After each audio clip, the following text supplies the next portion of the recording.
स्वागत है आपका हिस्ट्री विथ के। आज हम लोग मानव उत्पत्ति के बारे में अध्ययन करेंगे। पिछले वीडियो में हमने पृथ्वी की उत्पत्ति और मानव की उत्पत्ति के सिद्धांतों के बारे में, जीवों की उत्पत्ति के बारे में कुछ प्रारंभिक बातें देखी थी। इसका पार्ट 1 लिंक दी हुई है, आप देख सकते हैं। यहाँ हम बात करेंगे कि पृथ्वी पर आखिरकार मानव की उत्पत्ति कैसे हुई, किस तरह से ये आज जो मानव है वो अस्तित्व में आया। तो आज से लगभग 3 से 2 करोड़ वर्ष पहले जंगलों में, घने जंगलों में रहने वाला एक कपिवर्ग,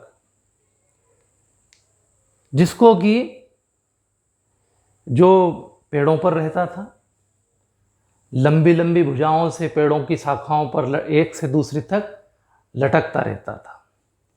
ये उन जंगलों से कुछ निकल करके बाहर आया और प्रारंभ में इसमें तो वही कपि था, लेकिन आगे चल कर के इसका विभाजन हुआ, माने 2 तरह के हो गए। एक रामापिथिकस, ये प्रारंभिक है, ये मानव का पूर्वज नहीं बन पाया। रामापिथिकस था जो जंगलों में रह गया। अब ये जंगलों से निकल के क्यों आए थे, इसके तो अलग अलग बातें हैं, लेकिन हो सकता है कि इनकी या तो संख्या बहुत ज़्यादा बढ़ गई हो, या इन्होंने अपने आप को जंगलों के बाहर भी अनुकूलित कर लिया होगा। तो पहले ये जो इसका विभाजन हुआ, तो एक रामापिथिकस थे जो कि जंगलों में ही रह गए, घने जंगलों में रह गए, बाहर निकल करके वो नहीं आए। और इसी की एक शाखा ऑस्ट्रेलोपिथिकस, ये जंगलों से निकल करके और मैदानी इलाकों में आ गए। इन्होंने अपने आप को मैदान के लिए अनुकूलित भी कर लिया, तो ये खुले घास के मैदानों में आ गए और यही मानव के पूर्वज बने। यानी हम कहेंगे कि प्राइमेट्स, एक शब्द आता है प्राइमेट्स, यानी नर वानर, प्रारंभिक, जहां से मनुष्यों का अस्तित्व में आए। तो ऑस्ट्रेलोपिथिकस बहुत प्रारंभिक मानव के पूर्वज माने जा सकते। ये ऑस्ट्रेलोपिथिकस किस तरह के थे?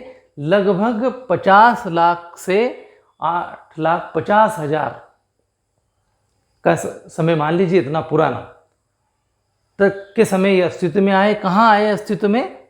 दक्षिण अफ्रीका में। ऐसा माना जाता है कि मानवों का जो प्रारंभिक जो पूर्वज थे वो अफ्रीका में ही पैदा हुए थे। अफ्रीका में इसके अवशेष कहीं ज़्यादा मिले हैं अफ्रीका में। और इसके अगर लक्षणों को देखें तो लक्षणों में लगभग ये 42 से 50 इंच के थे, 40 से 70 पाउंड तक का इनका वजन था।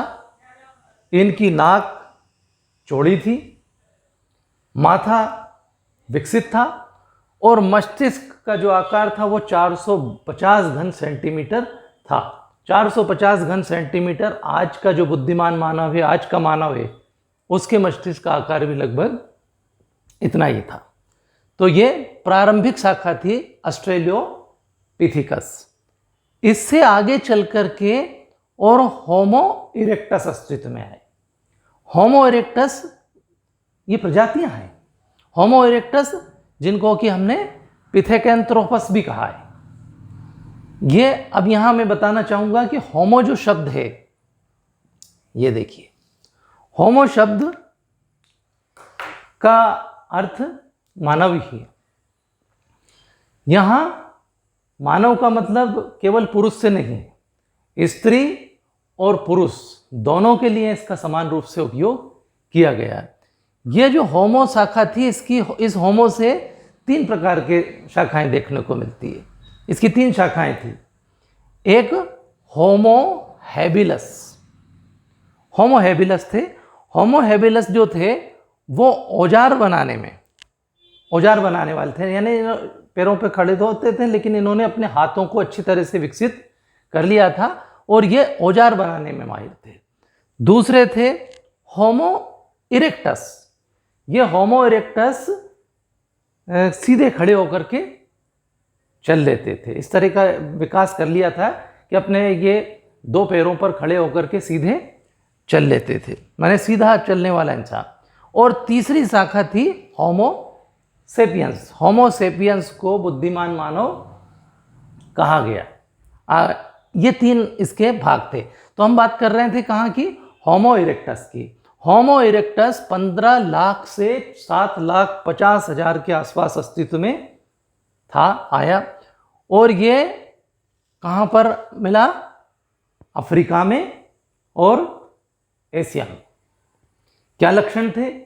अगर इसको देखें हम, जो जीवाश्म मिले, इसकी दृष्टि एक तो बहुत ज़्यादा तेज थी, तीव्र दृष्टि वाला था, सीधा चलने वाला था। हमने यहाँ पर भी बात की, होमो इरेक्टस सीधा चलने वाला था, मतलब अपने 2 पैरों पर चल लेता था। ये 5 फुट के करीब था। मस्तिष्क इसका छोटा था और आंखें उभरी हुई थी। ये इसकी विशेषताएं थी किसकी? होमो इरेक्टस की। तो 2 हो गया। ऑस्ट्रेलोपिथेकस से कौन बने? होमो इरेक्टस, मतलब इसके बाद वाले। और क्रमशः इसमें कपि में सुधार आता गया। मतलब आज का जो मानव विकसित होकर के आया वो किस तरह से आया उसकी बात हम कर रहे हैं। अगला है निएंडरथाल, क्योंकि निएंडर घाटी में इसके अस्तित्व मिले इसलिए इसको निएंडरथाल कहा गया। 1,30,000 से लेकर के 35,000 के लगभग ये अस्तित्व में था। इसके कुछ ज़्यादा देशों में इसके अवशेष मिले हैं। यूरोप, पश्चिम और मध्य एशिया, इन क्षेत्रों में इसके अवशेष मिले हैं। ऐसा माना जाता है कि ये उसका क्षेत्र रहा होगा। क्या विशेषताएं थी इसकी?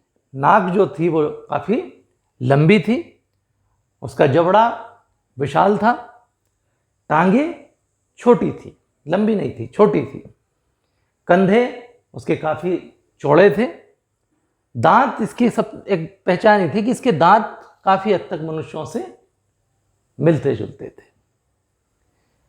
एक और है होमो सेपियंस, यह आधुनिक मानव कहा गया। मानव की वर्तमान प्रजाति जो 40,000 के लगभग वर्ष पहले अस्तित्व में आई, और ये एशिया, अफ्रीका और अमेरिका में। इसकी क्या विशेषता थी?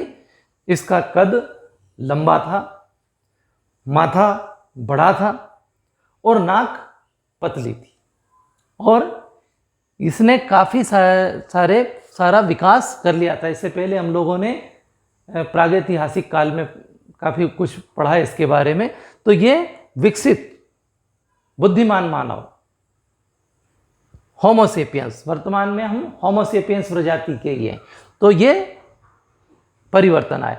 आज भारत के संबंध में, तो भारत के संबंध में प्रजातियों में कुछ आगे अलग भी मिलता है। जैसे यहाँ पर 3 प्रकार की प्रजातियाँ, जो तो 4 भी बताई है, 3 प्रकार की प्रजातियों का वर्णन मिलता है। जैसे निग्रेटो, दूसरे काकेशसी और तीसरे मंगोलाइट्स। निग्रेटो के बारे में अगर हम उनकी विशेषताओं को देखें तो ये नाटे, गोल गोल सिर वाले और शिशु सदृश, मतलब शिशु के समान दिखने वाले हैं। और ये इनको बारे में ऐसा कहा गया कि ये भारत की मूल प्रजाति है। कौन? निग्रेटो। दूसरे काकेशसी, काकेशसी मतलब जिनका कद काफ़ी ऊंचा है और सिर मध्यम आकार का है, लंबी नाक है और शरीर रोएदार है। इनको आर्यों से जोड़ करके देखा गया। काकेशसी जो प्रजाति है उसको आर्यों से जोड़ करके देखा गया। तीसरे मंगोलाइट्स, मंगोलाइट्स मतलब नए प्रवासी, नाटे, चौड़े सिर, चपटी नाक और दरार जैसी आंखों वाले। ये 3 प्रकार की प्रजातियों का वर्णन भारत के संबंध में है। अब यहाँ पर पुस्तकों में कुछ अलग अलग 10-12 प्रकार की भी प्रजातियाँ बताई गई है अनेक पुस्तकों में, लेकिन वो सब इन्हीं का परिवर्तन है, इन्हीं के चेंजेस है। मतलब इन्हीं में से निकली हुई शाखाएं। जैसे हमने होमो के बारे में कहा, होमो हेबिलस, होमो इरेक्टस, होमो सेपियंस, तो इन्हीं को का विस्तार है वो। मैंने कुछ फोटोग्राफ्स डिस्क्रिप्शन बॉक्स में दे रखे हैं, आप उनको भी देख लें ताकि वो समझ में आ जाए कि मानव का किस तरह से विकसित हुआ और उस समय का ये मानव कैसा लगता था, ये कैसा लगता था, ये किस तरह का लगता था। आप डिस्क्रिप्शन बॉक्स में वो फोटोग्राफ्स जरूर देखें तो काफ़ी कुछ समझ में आएगा। अब यहाँ पर जो बात है वो ऐसा कहा गया कि मानव की जो उत्पत्ति हुई वो अफ्रीका में हुई। तो इसके सब फिर अगर अफ्रीका में सारे मानव शुरू में उत्पत्ति हुई, सारे मानव अफ्रीका के थे, तो फिर ये अलग अलग तरह के मनुष्य क्यों नज़र आते हैं? फिर दुनिया में सब तरह के लोग भिन्न भिन्न प्रजातियों के कैसे हैं? तो इस संबंध में दो तरह के सिद्धांत प्रचलन में हैं। उन दो सिद्धांतों का भी हम अध्ययन करेंगे, उनको भी हम जरा देख लेते हैं। कौन से वो दो सिद्धांत हैं? इस संबंध में दो प्रकार के सिद्धांत हैं। एक कहलाता है क्षेत्रीय निरंतरता का मॉडल, क्षेत्रीय निरंतरता, और दूसरा जो मॉडल है वो कहलाता है प्रतिस्थापन मॉडल। प्रतिस्थापन मॉडल, इसको कंटिन्यूटी थ्योरी कहा गया और प्रतिस्थापन है रिप्लेसमेंट थ्योरी। दो प्रकार के सिद्धांत प्रचलन में आए। जो क्षेत्रीय निरंतरता का मॉडल है, इसके अनुसार अनेक क्षेत्रों में अलग अलग तरह के मनुष्यों की उत्पत्ति हुई। कौन सा? क्षेत्रीय निरंतरता का मॉडल क्या कहता है कि अलग अलग क्षेत्रों में अलग अलग प्रकार के मनुष्यों की उत्पत्ति हुई, और अलग अलग क्षेत्रों में अलग इसीलिए भिन्नताएं नज़र भी आती है। आप देखते हैं कि अलग अलग क्षेत्रों में अलग अलग तरह के मनुष्य हमें दिखाई देते हैं। तो ये क्षेत्रीय निरंतरता का मॉडल कहता है। दूसरा प्रतिस्थापन का मॉडल है, रिप्लेसमेंट थ्योरी है। इसके ये कहती है कि सभी मनुष्यों की जो उत्पत्ति हुई वो कहाँ हुई? अफ्रीका में।